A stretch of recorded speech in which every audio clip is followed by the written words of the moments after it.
Największa konferencja o neuroatypowości, czyli Neuroshow. Czyli ja byłem, żebyś ty nie musiała. I dzisiaj odpowiemy sobie na to pytanie, czy faktycznie warto wybrać się na taką konferencję, bo to już była 3. edycja, więc prawdopodobnie też będzie w przyszłym roku. I wydać te parę stówek, ja chyba wydałem 6-7, nie pamiętam. Więc czy w ogóle jest sens, czy jesteśmy w stanie dowiedzieć się czegoś ciekawego faktycznie na takiej konferencji? Okej, no to jaka jest w ogóle idea? Idea jest stosunkowo prosta, bo konferencja jest organizowana przez Fundację JIM, której celem jest to, żeby szerzyć informacje na temat neuroróżnorodności, na temat ADHD, spektrum autyzmu i taki cel też ma ta konferencja, żeby poszerzać wiedzę dla specjalistów, ale też rodziców, osób neuroróżnorodnych, jak i samych w sobie osób neuroróżnorodnych. I jak dobrze pamiętam statystyki, to jednak większość osób tam to byli specjaliści z różnych dziedzin, czy psychologowie, psychiatrzy, diagności, jakichś specjalistów, którzy pracują lub chcieliby zacząć pracować z osobami neuroróżnorodnymi. Ale też bardzo dużą grupą były te osoby dorosłe, osoby z dziećmi neuroróżnorodnymi, którzy chcieli się dowiedzieć, jak właśnie z nimi funkcjonować, jak im pomagać, co robić. I co na pewno na duży plus takiej konferencji, bo ja byłem akurat pierwszy raz, nie byłem na tych poprzednich edycjach. Ta, z tego co wiem, była po prostu największą do tej pory i prawdopodobnie ta następna będzie jeszcze większą i to tak będzie się toczyło. Ale to, co było bardzo fajne, z czym pierwszy raz miałem w ogóle styczność, no to to, że faktycznie konferencja była dostosowana do osób neuroróżnorodnych.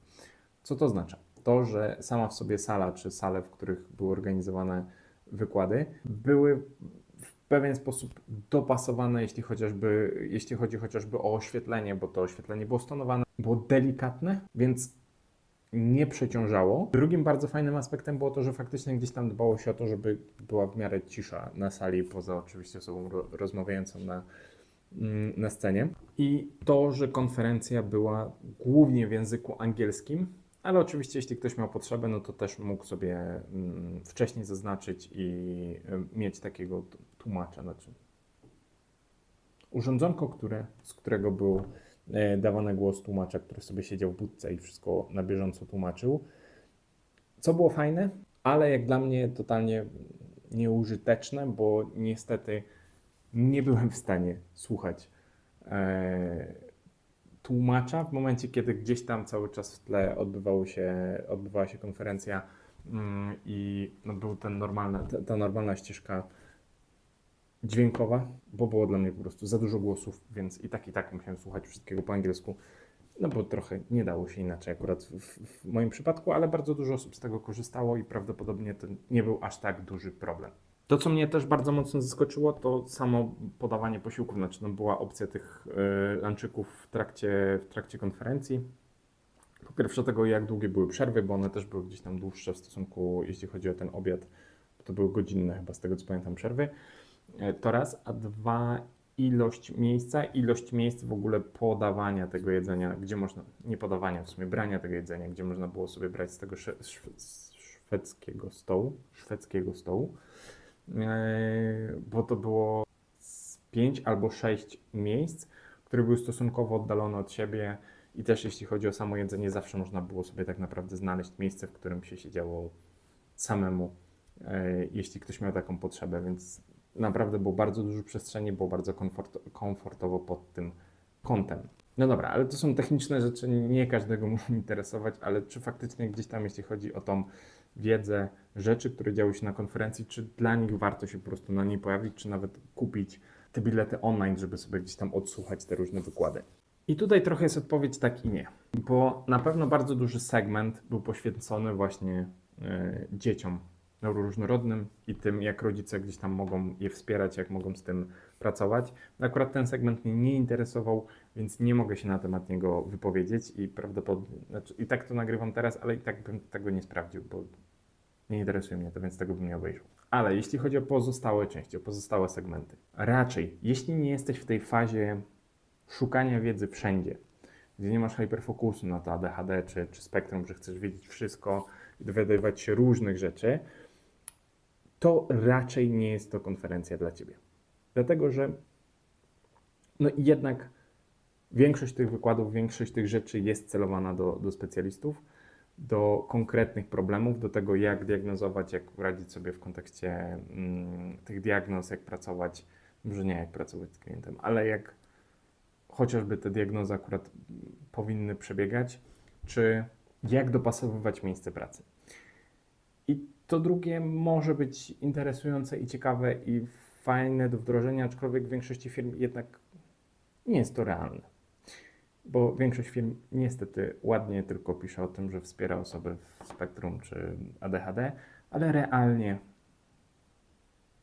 to pic na wodę. To nie działa. Taki greenwashing, tylko neuroróżnorodny. I troszeczkę też uważam, to jest moje odczucie, raczej opinie wokół tej konferencji są dobre. Moje odczucie jest troszeczkę takie, że zabrakło, albo może zawsze tak jest, zabrakło po prostu więcej takiej wiedzy technicznej, wiedzy pracy z pacjentem, jak sobie radzić i pomagać innym osobom. No bo niestety trochę dla mnie przynajmniej wydźwięk w wielu miejscach tej konferencji był taki, że to są problemy. Mamy ich tyle i jest ich dużo.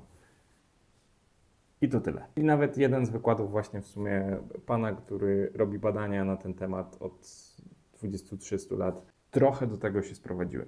Do tego, że musi zmienić podejście do tego, jak robić te badania i przeprowadzać te badania, bo pokazuje, jak pracuje mózg w spektrum autyzmu, jak to wszystko działa, ale w sumie to nie ma żadnego realnego wpływu na życie osób neuroróżnorodnych. W żaden sposób im to nie pomaga. I trochę w wielu miejscach też zauważyłem właśnie taki problem, że no fajnie, dużo fajnych, ciekawych informacji, tego jak się rozkładają, chociażby rozkłada się ilość osób z ADHD w więzieniach w Polsce na bazie jednego badania. Super,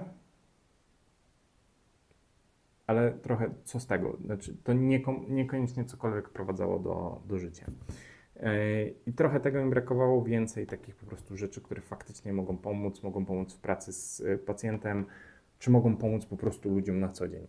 No i oczywiście, ale to już takie małe, znaczy nie spodziewałem się tego, ale taki mały dynks, no tego, że absolutnie w żadnym miejscu nie był poruszony aspekt jedzenia i neuroróżnorodności. Oczywiście gdzieś tam te zaburzenia odżywiania się przejawiały jako jeden z objawów, znaczy może nie objawów, tylko tego problemu, który może się pojawiać, ale on nie był nigdzie wyciągnięty.